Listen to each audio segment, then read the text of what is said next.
guys, it's me Rose again, carrying on from last time in showing you a different record out of my record collection.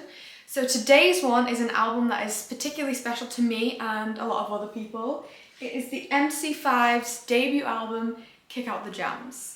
It's one of the most raw and revolutionary records of all time, especially when you consider the fact that it came out in 1969. So at the end of the 60s when, you know, the likes of Jefferson Airplane were releasing albums, or the Beatles, they'd just been doing their big studio albums and were very technically minded. And then compared to them, this encapsulates this raw, powerful energy, and it captures the band's ferocious live power. So it's a pretty great record. You could definitely class it as one of the most defining moments in music history. So the MC5, I have a gatefold album, hooray! So the MC5 weren't just any other band from Detroit. They were deeply aligned with the counterculture at the time, you know, being involved with the White Panther Party, so that became a big part of their whole, you know, image and music. So this leads on to the point where I say that their music wasn't just entertainment, it was also a, you know, political message. It was, you know, it's very much a product of its time if you think about all the things that were going on. Instead of opting to record this in a traditional recording studio, the MC5 recorded this live across 2 nights on the 30th and 31st of October of 1968 at Detroit's Grande Ballroom, which became, you know, a very prominent venue for the growing Detroit rock scene.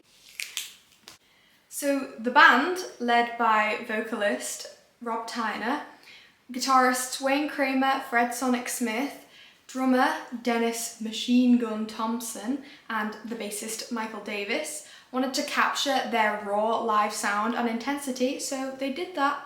I think they did that.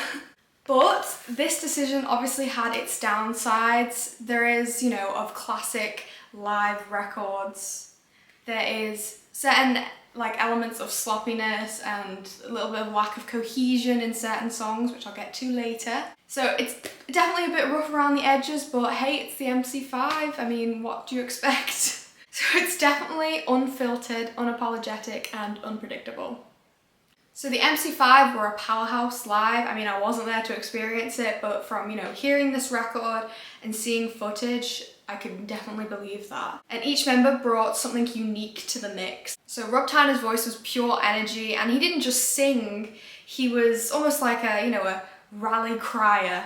He did a lot more than just sing. He commanded the stage like a preacher, is what people like to say. But it's important to remember that he wasn't just a vocalist, he was a frontman that managed to, you know, encapsulate the whole of the MC5's ethos. Also embodying the MC5's revolutionary spirit is guitarist Wayne Kramer, who is a personal favourite hero of mine. He had this fast, sort of raucous guitar playing style. It's not a very common kind of one. There's a lot of, you know, discordancy and just a lot of energy put into his playing, like particularly fast lead playing that, you know, you wouldn't really hear at that time. This is the end of the 60s, guys. I mean, I don't think the hippies were shredding. So he tore apart the kind of conventional boundaries of guitar playing and then, you know, pushed more boundaries. So Fred Sonic Smith's guitar playing, his rhythm guitar playing, was really the glue that held it all together. Well, you've got Wayne Kramer, you know, whirling around the stage. Not to say that Fred Sonic Smith didn't have a great stage act of his own,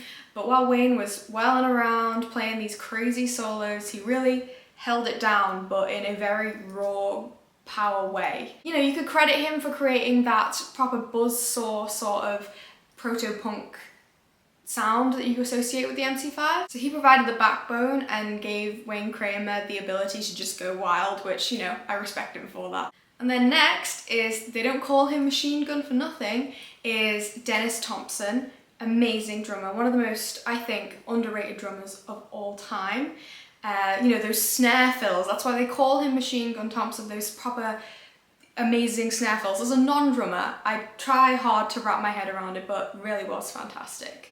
And then finally is bassist Michael Davis, who obviously had the whole job of holding down that proper groove and keeping the songs driving as a bass player. And he also provided some pretty great backing vocals, which I can hear on this record. We do our own version of Ramblin' Rose, which I'll get to later.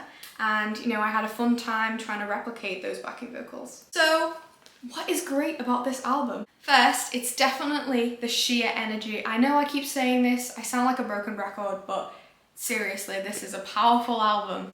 If you put this on properly through your speakers, you will feel the room shaking, I'm not kidding. Tracks like Ramblin' Rose and, of course, the title track, Kick Out the Jams. These are both full throttle, proper adrenaline songs. So we do our own version of Ramblin' Rose, my band, Yeloy, you should check us out. And that's one that I sing on. I take the vocal duties, just like Wayne Kramer did on this one. It's like falsetto, but even as a gal, it's crazy. So I'm just gonna insert a clip of that here.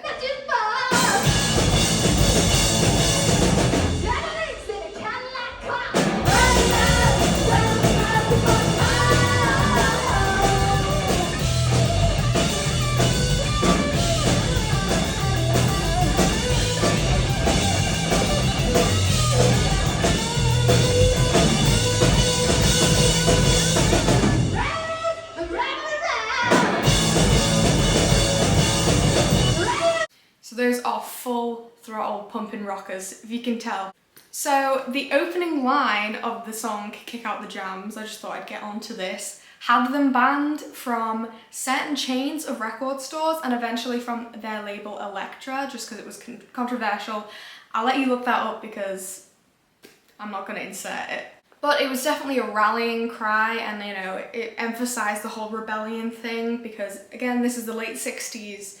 It's very controversial. So pioneering in that proto-punk genre, along with, you know, bands like the Stooges, they bridged the gap between rock and something more anarchic, you know what I mean? And it paved the way for bands like the Ramones. And as Johnny Ramone famously said, I liked Mosrites, the MC5 used Mosrite. I'm talking about guitars here. They used Mosrites, so it was obviously good enough for him, so... And I'd take Johnny Ramone's word over most people's. When I say that not every track hits a mark, I'm talking about Rocket Reducer, number 62, in brackets, Ramalama Fa Fa Fa. Yeah. With a title like that, you'd probably expect something that was a little out there, and maybe it's a bit too out there. It lacks cohesion that the rest of the album has. It comes in at 5 minutes, which is slightly longer than the first two ones, which are my favourite ones, is Kick Up the Jams and Ramblin' Rose. They're like 2.5, 2 minutes 40 or something, but this one is 5 minutes long. It's more of a sort of like free form, you know, all pile in, because it would be the last track that they did on the first night, because it's the end track on the first side. So it was probably just kind of a lazy way to finish, you know, a set and have it all just be rambunctious. I mean, it has the MC5 energy, but it's like they were reaching too far and too hard for something that it just ended up sounding like some kind of jumbled up jazz mush. And I don't know about you, but me personally, I like my rock straight. I like some clean, straight rock and roll with no outside jazz influences, okay? And another one, the end of the second side, which would be again the end of the second set, is Starship, which is a little bit of an infamous one for some reason. It was written by Sun Ra, well, co-written between Sun Ra and the MC5. And shock horror, Sun Ra was a jazz experimentalist. Hooray!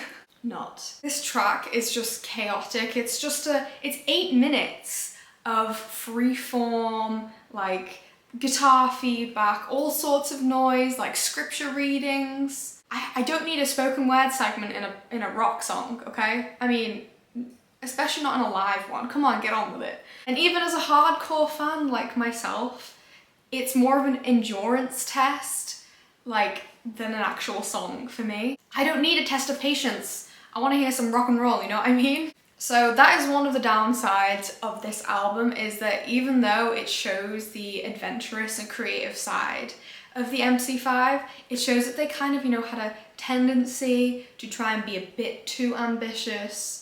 And sometimes that doesn't always work out. I mean, an experiment's an experiment, but it's on your debut album. People are gonna take this like it's, you know, facts.